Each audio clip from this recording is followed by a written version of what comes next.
So there was no one with Joseph when he made himself known to his brothers. And he wept so loudly that the Egyptians heard him, and Pharaoh's household heard about it. Joseph, "I am Joseph. Is my father still living?"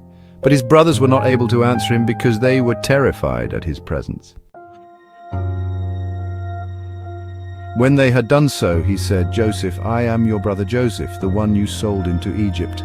And now do not be distressed and do not be angry with yourselves for selling me here, because it was to save lives that God sent me ahead of you.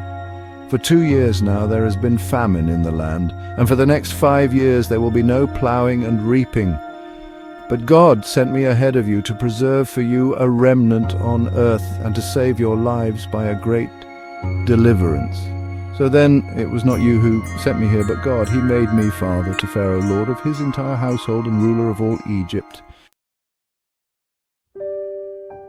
Then he threw his arms around his brother Benjamin and wept, and Benjamin embraced him, weeping.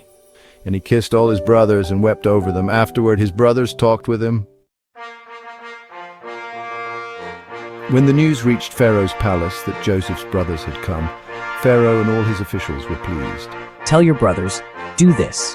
Load your animals and return to the land of Canaan, and bring your father and your families back to me.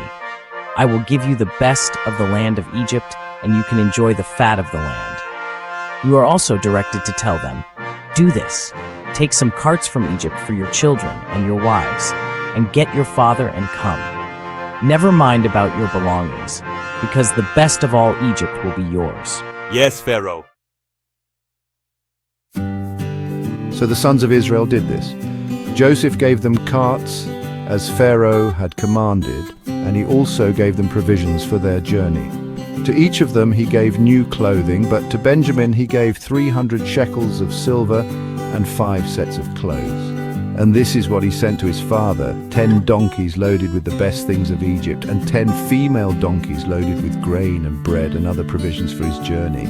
Don't quarrel on the way. So they went up out of Egypt and came to their father Jacob in the land of Canaan. They told him, "Joseph is still alive. In fact, he is ruler of all Egypt." Jacob was stunned. He did not believe them.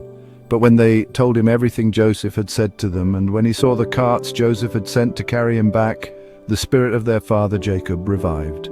"I'm convinced my son Joseph is still alive. I will go and see him before I die."